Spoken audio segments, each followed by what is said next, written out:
আজকে আমরা খুব সহজভাবে কিভাবে এই ধরনের ফ্লাওয়ারগুলা ড্রয়িং করতে হয় এবং স্কেচ করতে হয় সেটা তোমাদেরকে দেখাবো। দেখো, এই যে এই দুটো আমি ভিডিও টিউটোরিয়াল আগে শেয়ার করেছি। হ্যাঁ, সেটার আমি ভিডিওটা ডেসক্রিপশন বক্সে দিয়ে দিব। এখন দেখো, সেমভাবে আমরা আরও একটি ফ্লাওয়ার আঁকতে পারি, যেটা আমরা সূর্যমুখী আঁকার সময় ওইভাবে আঁকতে পারি, বা এই ধরনের যত রকম ফুল আছে সেটা আমরা খুব সহজভাবে এইভাবে এঁকে ফেলতে পারবো। চলো তাহলে শুরু করা যাক। দেখো, প্রথমে আমি যেটা করি সবসময়, এই যে দেখো, একটু বড় করে একটা আগে সার্কেল এঁকে নেব।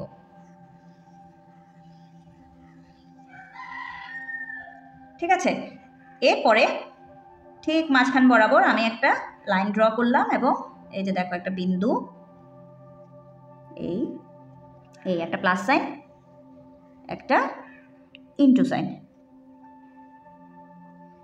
ঠিক আছে, এরপরে আমরা যেটা করব সেটা হচ্ছে, দেখো এই যে এখানে একটা কি দিব, সূর্যমুখী বা এই জাতীয় যে ফুলগুলা যেগুলো থাকে সেগুলাতে এই যে বীজপাত্র যেটা সেটা থাকে মাঝখানে, তাই না? আচ্ছা, এখন দেখো আমরা খুব সহজভাবে এটা কিভাবে আঁকবো।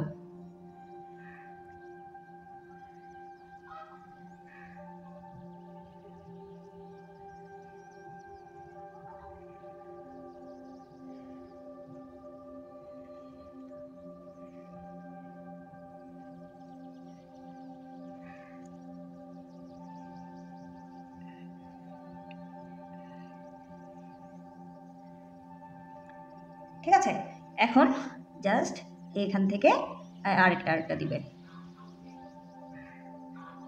এবং পুরো ব্যাপারটাই কিন্তু কোথায় থাকবে, সার্কেলের ভেতরে।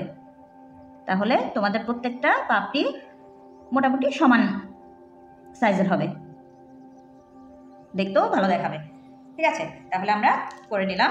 এখন আমরা কি করব, এই কাজটা তোমরা HB দিয়ে অথবা 2B দিয়ে করো, যাতে বেশি ডার্ক হয়ে না যায়, কারণ লাইনগুলো ডার্ক হয়ে গেলে কি হয়, এগুলো যখন ইরেজ করবে দাগটা রয়ে যাবে স্কেচে, এই ব্যাপারটা ভালো দেখাবে না স্কেচ করার পরে, যখন দাগগুলো বোঝা যাবে। সো তোমরা কি করবে, একদম হালকা করে আঁকবে।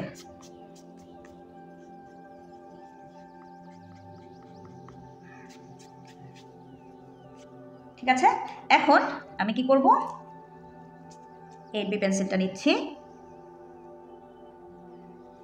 এই যে ভেতর দিক থেকে আমি স্কেচ করে করে করে করে এই যে দেখো, হ্যাঁ একটু এই পাশটা হালকা দিব, যেভাবে আমি এই জায়গাটাকে ফিল আপ করে নিলাম। এবং দেখো এখানে এই যে বীজগুলোর জন্য এই যে দেখো এরকম ডট ডট দিচ্ছি কিছু। ঠিক আছে, এরপরে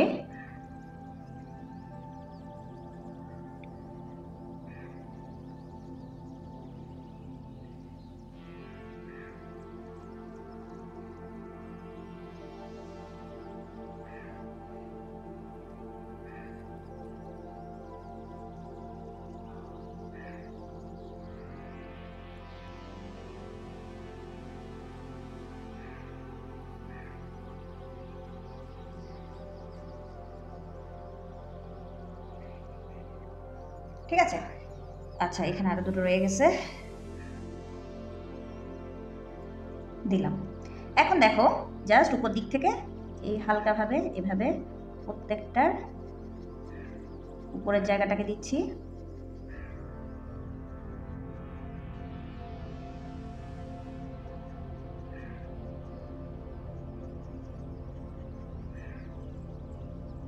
আমি এখন যে ভিডিওগুলো বানাচ্ছি সেগুলোতে আমি কোনো ফ্লাওয়ারের নাম বলছি না, এগুলা জাস্ট মানে তোমাদের স্কেচ এবং ড্রয়িং কীভাবে লাইন সার্কেল দিয়ে কীভাবে তোমরা বিভিন্ন রকম ফ্লাওয়ার তৈরি করতে পারো সেটাই জাস্ট দেখাচ্ছি। পরে যখন আমরা প্রত্যেকটা ফুল নিয়ে যখন ডিটেল ক্লাস যখন করব, তখন কি করব, প্রত্যেকটা ফুলের আলাদা যে ক্যারেক্টারিস্টিক্স সেটা নিয়ে আমরা একটু আলোচনা করব, বা কীভাবে সেটা আঁকতে হবে সেটা বলবো। এখন হচ্ছে আমরা জাস্ট ইজিলি তুমি কিভাবে যে কোনো ফুল এঁকে ফেলতে পারো সেটাই আমি জাস্ট দেখানোর ট্রাই করছি।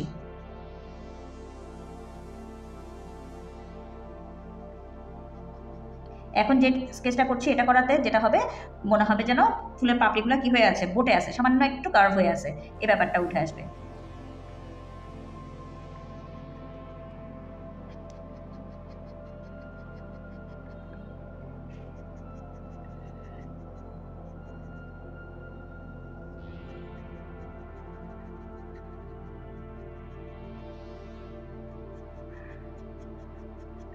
এই যে এই লাইনগুলোকে একটু মানে এটা যেরকম পাপড়িটা যেরকম একটু কার্ভ হয়ে গেছে না, এটাকেও যদি একটু কার্ভ করে দাও তাহলে কি মনে হবে, পাপড়িগুলোকে মনে হবে কার্ভ হয়ে আছে।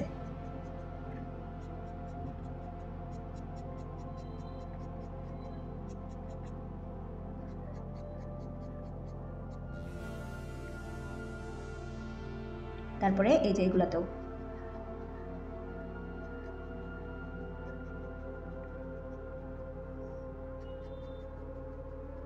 আমি এই যে এখন যে ফ্লাওয়ার যেগুলো দেখাচ্ছি সেগুলোতে সরাসরি 8B ইউজ করছি, তার কারণ এখানে অত বেশি কোনো ডিটেলস কোনো স্কেচ নাই। হ্যাঁ, ওই জন্য আমি 8B ইউজ করছি। কিন্তু যখন আমরা অনেক ডিটেলস কাজ করব তখন সরাসরি কিন্তু এভাবে 8B ইউজ করা যাবে না, তাহলে দেখতে ভালো দেখাবে না।